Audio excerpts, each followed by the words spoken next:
Well, more than anything else, slavery and segregation are America's foundational sins, of course. For a century after the Civil War, America remained a racially divided land, where in some places, whites and non-whites were kept apart with the force of law.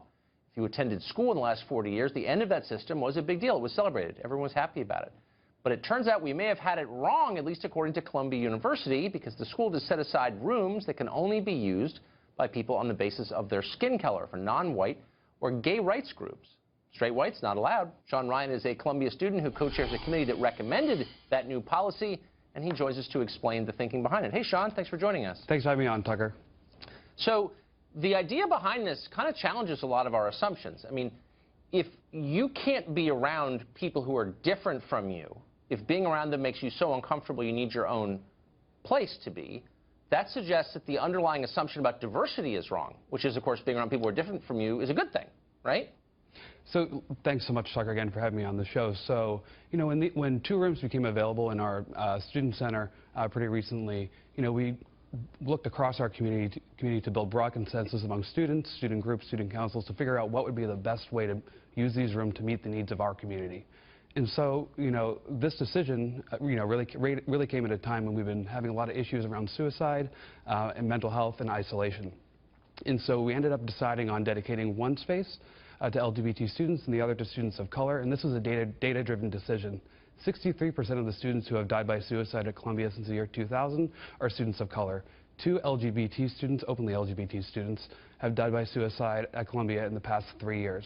And so, you know what these spaces will do will provide support for those groups to fight the isolationism, you know, that's been happening, and also to really hit your point about what you were saying was segregation. What I think you mean is exclusivity. These spaces will provide programming for the entire community, the entire Columbia community, all students, anybody who's interested, regardless of background, to come together, share experiences, build empathy, and really build a stronger Columbia community. Okay, well, I'm for empathy, and I'm certainly against people harming themselves. But the underlying assumption of what you just said is that being around people who are different is traumatic, and that, of course, was the justification for segregation. So it's a little that's not really what surprising. I'm saying, Tucker. What I'm saying is that... Well, then you're suggesting they killed themselves because they had to be around other people? No, what I'm saying is that that is not what I'm saying at all. What I'm saying is that isolationism can lead to suicide. And what we've done here is that look at our community and identify our needs. Isolationism?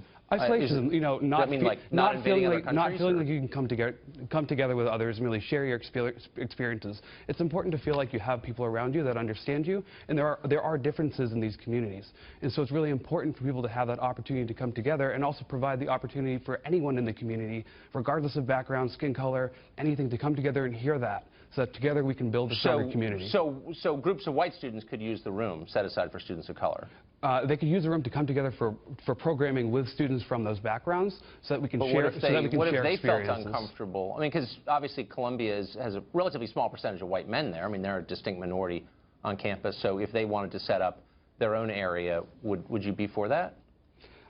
So look, all communities have to prioritize their, all communities, businesses, organizations have to prioritize their resources. It's a simple question. No, they have to prioritize that or not? Look, they have to prioritize their resources based on the needs of their community. What we're seeing here is that these particular communities were in need, and so therefore we've reacted. Well, according to you, but what if a bunch of straight white kids got together and said, we feel oppressed here by people perhaps like you, Sean, and we need our own student-sponsored, school-paid-for room to gather with just straight white guys? Would you say, I get that, that's okay? Or would you not? I think that given the data that we have around suicide and the pressing needs of our community and the limited space that we have, there are other ways in which that space can be used. Oh, so no, in other words. So it's a double standard. So certain races get their own rooms and others don't, is no, what you're saying. What I'm saying is that we're reacting to needs and we're providing support for communities that have demonstrated those needs through data. What you're doing is using imprecise, silly academic talk to dodge my question. So no, not at all. Let me ask you one more time. I can't think of anything more real than suicide, Tucker.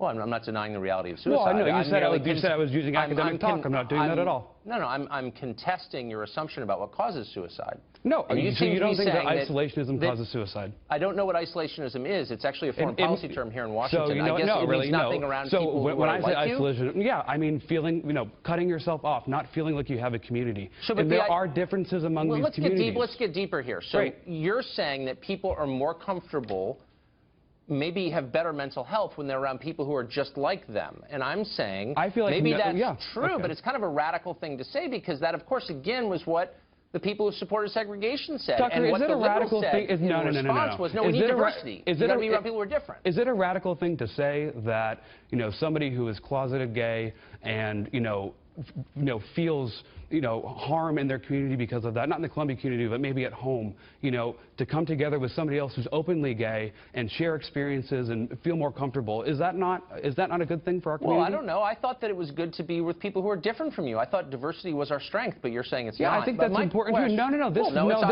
about This is about diversity. Look, it's about getting people together to share experiences. Too much. So that's not diversity. That's sameness is what you're seeking. But let me ask you this really quick. What if a straight person were to sneak into the all-gay room? Like, would you do a gay check? Like, how would you know?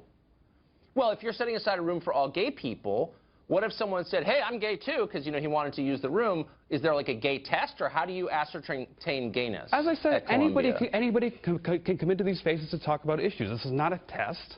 That anybody is welcome. Well, you said that white groups are not allowed to use the black student lounges without the presence of black students. And I'm asking you, could straight students like try and pass? I mean, like, how are you defining gay exactly? I mean, if you could be precise. Are you asking me what is gay? Well, I don't know. I mean, I'm asking you. You're the one who's setting up the rooms. It's not a question I've actually entertained before, but I've never seen a room reserved for people who are gay. So I'm asking you what it means. It means it's a space that provides support for that community in which other people who are not from that community can come in and engage. But how do you know you're a member of the community? What are the entrance requirements for membership in that community? I mean, again, I'm not being mean. They're your rooms. So I'm asking you, like, what are the rules here? So the way it'll work is that there'll be student groups from each of these communities that will be able to book those spaces. And when they provide programming, other students from other backgrounds will also be able to join. Okay. I think you may have some people sneaking in. That's just a guess. Sean, thanks for joining us. I appreciate it. Good to see you. Thanks so much. I appreciate the opportunity.